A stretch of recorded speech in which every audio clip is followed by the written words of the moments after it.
I never thought I'd be the guy sitting here, pouring out my guts on an internet forum about my own life falling apart. But here I am. Maybe it's catharsis, or maybe just the need to get this off my chest before I explode. I'll start from the beginning, though.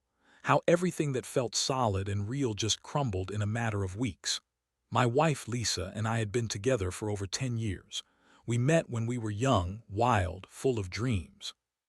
I honestly thought we had something solid until the last few weeks. It all started the day I lost my job. Out of nowhere, the company I'd been with for nearly a decade shut down. No warning, no severance, nothing. I was blindsided, left staring at my phone, feeling like I'd been punched in the gut. That day, Lisa was supposed to be at work, but I caught her lying about where she'd been.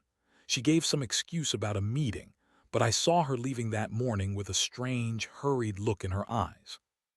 I didn't think much of it at first. People get busy, life moves on. I was drowning in my own despair, trying to figure out what the hell I'd do next. But then I started noticing small things, texts that seemed too secretive, late-night phone calls she'd hide from me. And her phone. It was always on silent when she was around, and she'd rush to hide it if I got too close. I brushed it off. Maybe she was just stressed, worried about me. But deep down, I knew something was wrong. One night I was cleaning up the bedroom when I found her phone lying face down on the bedside table.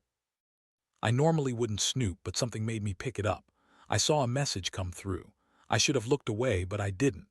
The words made my stomach drop. It was from some guy, "Can't wait to see you tonight," followed by a flirty emoji. The sender's name was just initials, but I knew it wasn't a coworker. My hands were trembling as I scrolled further. There were dozens of texts, all intimate and reckless. They'd been hiding this from me the entire time I was falling apart. I felt like I'd been punched again, only this time in the chest. My mind spun. In circles, how long had this been going on? Did she start it before I lost everything? The betrayal hit me like a wrecking ball. I never imagined Lisa could do something so cold. The worst part, I had trusted her with everything. I confronted her the next day, my voice rough and raspy. "Who is this guy? What the hell is going on?" She froze, her face pale. "It's nothing, I swear, just some stupid mistake." Just some stupid mistake, I snapped. That's all it was. All those texts, all those late-night calls. You've been lying to me every damn day. Her eyes welled up with tears, but I didn't care. I felt nothing but rage and heartbreak. I wanted to smash something. I wanted to scream at her that she'd shattered everything I believed in, but instead I just stared at her, trying to process how someone I loved could betray me so easily. I knew I had to do something. I couldn't keep living like this, pretending everything was normal. But I didn't want her to get away with it either.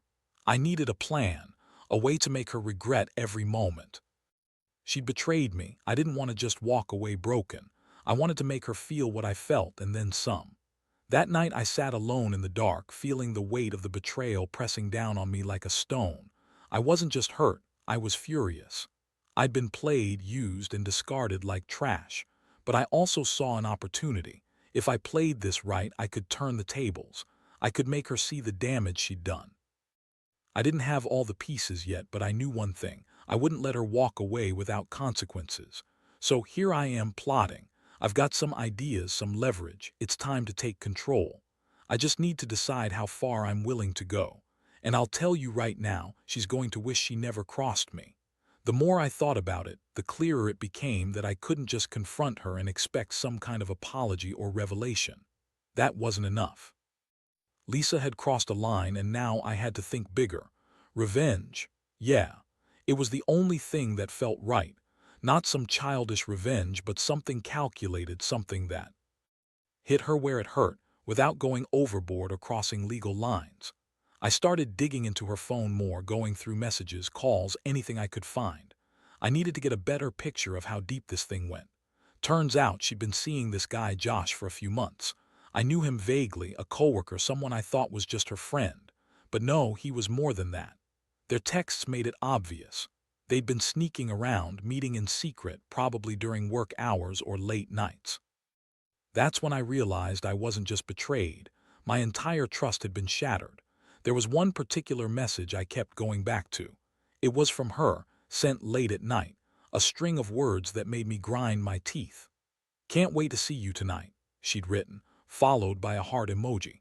I could see her thumb hovering over that send button like she was just waiting for the moment to hook her claws deeper. That's when I decided I'd need to do something about it. I wasn't just going to confront her and walk away. That would be too easy, too clean. I remembered her telling me a week ago that she'd be working late, that she had some big project. Well, I knew better now. The project was probably Josh.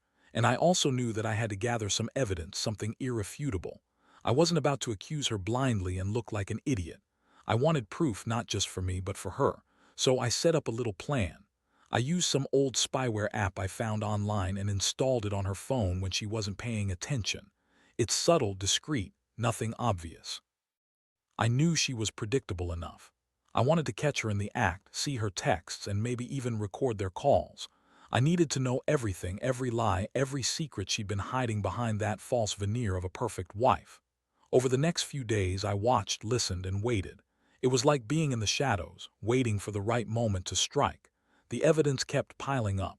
Late-night texts, flirtatious messages, even some pictures. I couldn't believe the things I was seeing. My stomach twisted every time I read a new message. This wasn't just an emotional affair, it was a full-blown betrayal. And then I found something I didn't expect, an actual picture. A selfie she'd sent him, legs crossed, smiling in some sexy little outfit. The message, "Can't wait to see you tonight." That was the moment I knew I had everything I needed. I'd been played for a fool and now I had the proof to make her pay. I made a decision. I'd confront her with everything, but not in the way she'd expect. I'd do it on my terms. I had a plan, one that would make her regret every secret, every lie. I wasn't just going to explode. I was going to make her feel the weight of what she'd done. She'd see that her betrayal wasn't just some slip-up. It was a calculated attack on what little trust I had left. That night I waited in the living room, my phone on silent, the evidence ready, my jaw clenched tight. I had my plan in place, my moves prepared. I was about to give her a taste of what it felt like to be betrayed, because I wasn't the kind of guy who just walks away and forgets. Not anymore. As I sat there, heart pounding, I wondered how she'd react. When I laid everything out, would she break down? Would she try to lie her way out of it? Or did she think she could just keep pretending everything was fine?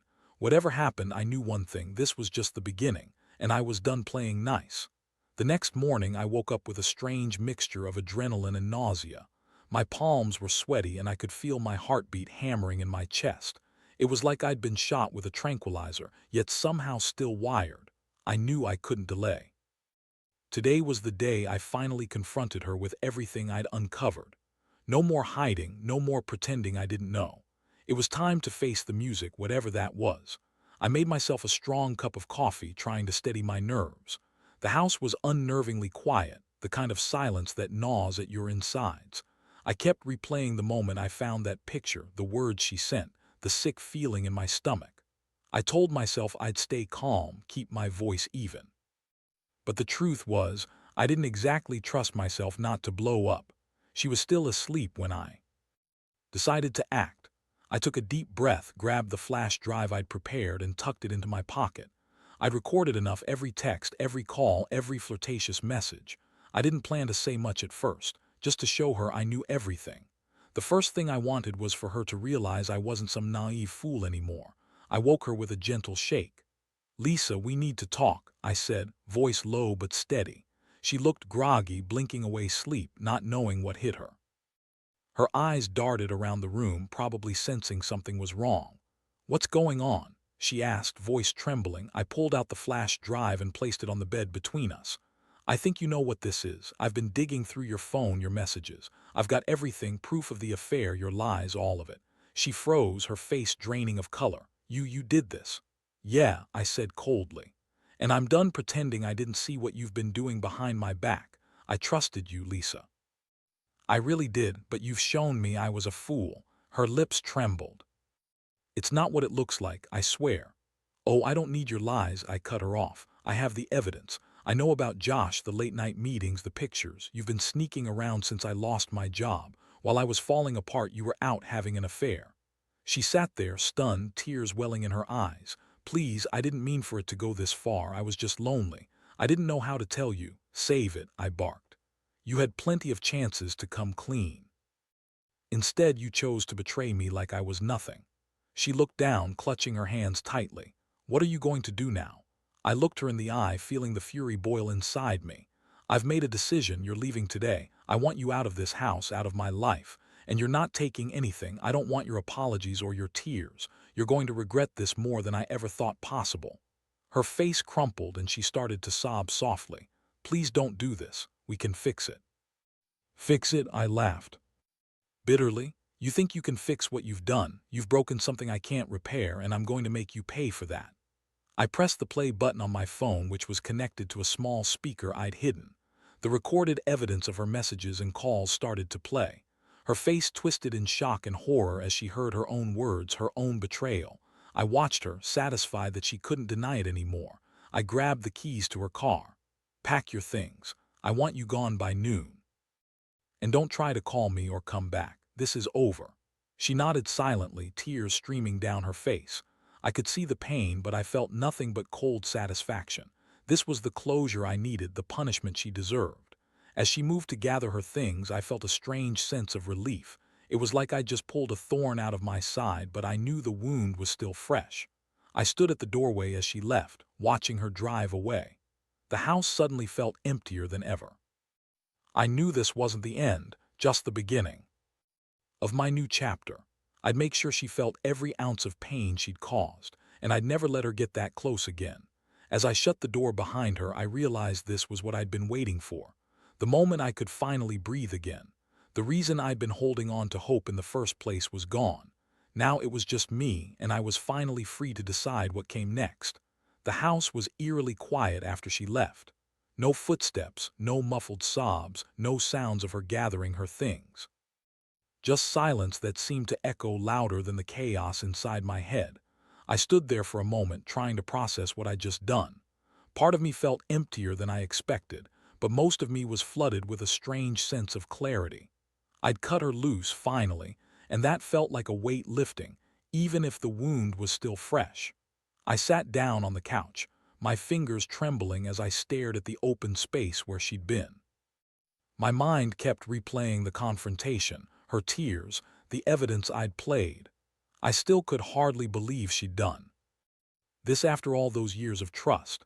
I never thought I'd be the guy betrayed by his wife and best friend at the same time, right when I was vulnerable. That sting was sharp, bitter. But I also knew I'd come out of this stronger somehow. The next step was revenge, I told myself. Not some childish act of destruction, but something smarter, something that would leave her questioning everything she thought she knew about me. I was furious, yes. But I also wanted her to understand that I wasn't some pushover. I'd been played, but I'd turn it around. I'd make her regret the day she ever crossed me. I started planning that night, going over every possible move. I knew she'd try to reach out, maybe beg for another chance or try to spin it differently. But I wouldn't give her that satisfaction. No, I'd make her see the consequences of her choices. I'd use her own secrets against her, make her feel exposed, vulnerable, just like I had. First, I needed leverage. I knew she kept some of her things hidden at her parents' house. The thought of her running to the safety of family, crying for support made my stomach churn, but I had to be strategic. I wouldn't confront her with everything all at once. That would be too messy. Instead, I'd start slow, drop hints, make her realize I knew more than she thought. My mind kept circling back to the evidence I had. The photos, the texts, the voice recordings. It was enough. She'd be trapped if I played it right. I decided to send her a message, simple, vague, but pointed. "You've left a lot of things unsaid. I hope you find what you're looking for. It's only fair you have all the facts." I knew she'd panic. That was the goal. I wanted her to feel exposed, helpless. The power I'd lost when she cheated on me, well, I'd take it back piece by piece. I wasn't going to be some pushover. She'd regret the day she ever thought she could betray me and get away with it. The next few days I kept myself busy, but I was always watching, waiting. I set up a few more small surprises, nothing illegal, just enough to make her question her safety. I made sure she knew I was aware of her every move, every lie. I wasn't just going to let her walk away. No, I wanted her to feel the weight of her own betrayal, to see how fragile her world had become.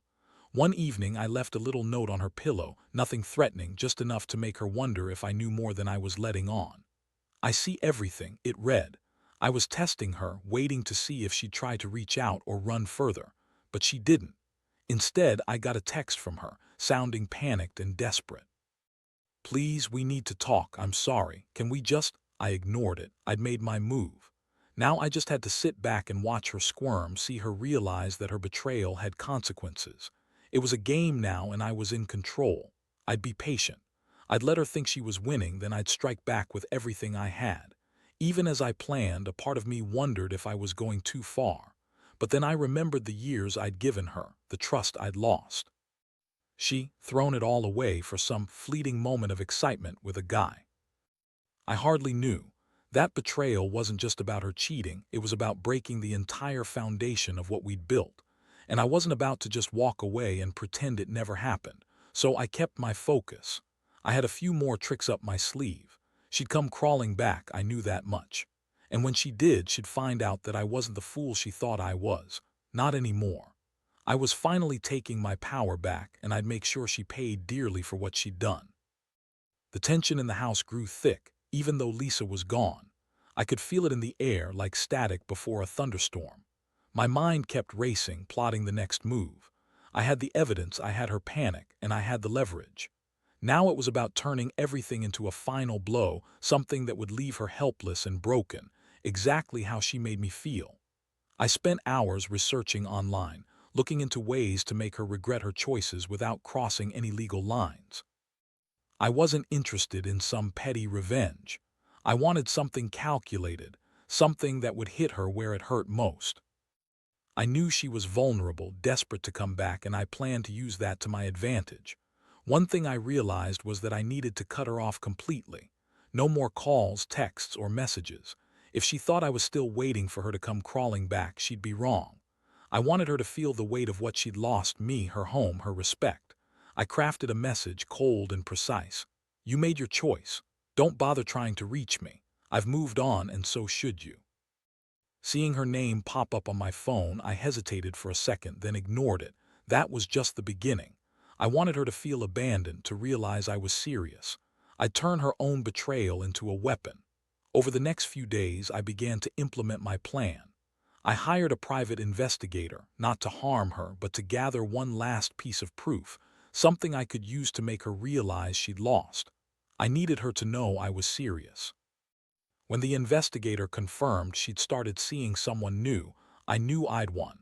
Not just in the game of revenge, but in reclaiming my dignity.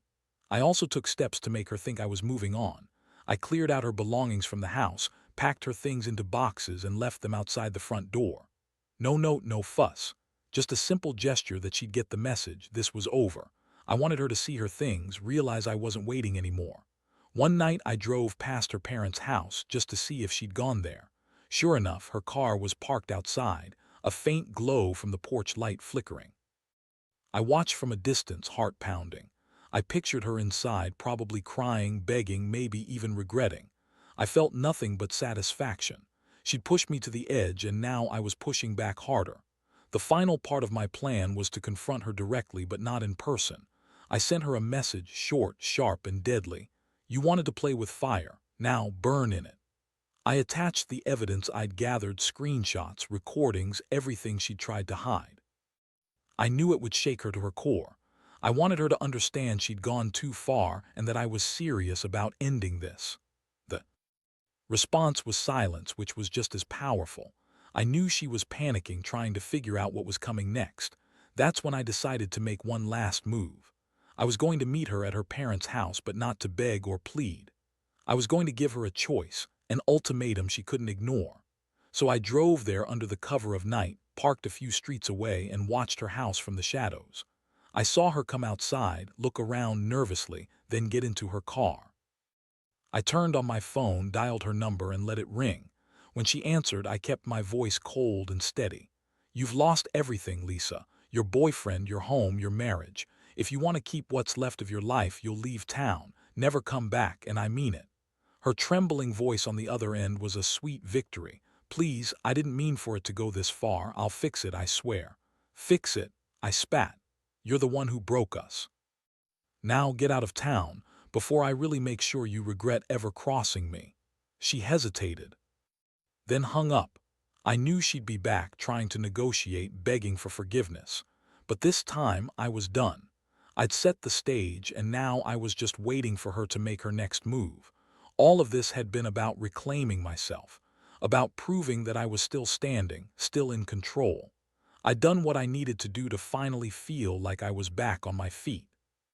The betrayal had almost broken me, but instead it turned me into someone I barely recognized, a man who wouldn't be played for a fool anymore. And I knew deep down that this wasn't just about revenge.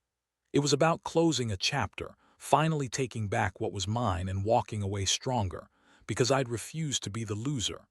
The next morning the house felt different, cold, echoing, like it was waiting for something to happen. I stood in the doorway, hands in my pockets, watching the empty space where Lisa used to be. Her things were gone, her voice, her presence. All that remained were the memories that haunted me for weeks. But at least now, I felt like I'd taken control. I'd finally done what I needed to do, to reclaim myself. I went to the closet, grabbed the last few things of hers I'd kept, some jewelry, a sweater. I placed them in a box, thick with a sense of finality. I knew she'd try to call, plead, or spin her way back into my life. But I was done.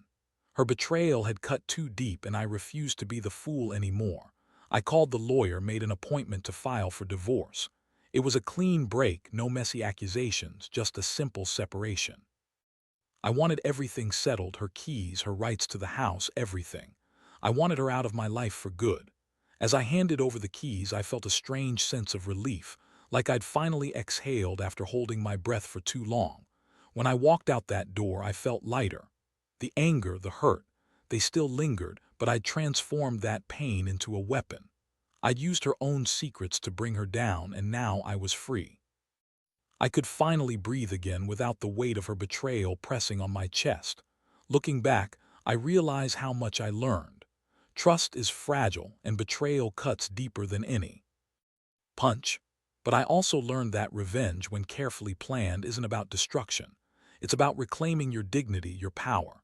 It's about walking away knowing you won't be a victim anymore. So if you're ever in a place like I was, feeling broken, betrayed, lost, remember this. You won't get justice by waiting or crying. You get it by standing up, taking control, and making sure they understand that they crossed a line they can't come back from. You're stronger than they think. Trust me, I found that out the hard way. And now I'm finally moving forward. The pain will fade, and so will the betrayal. But the lessons will stay with me forever. Never again will I let someone else's betrayal define who I am. From now on, I'll be the one in control of my life, and that's the best revenge I could ever ask for.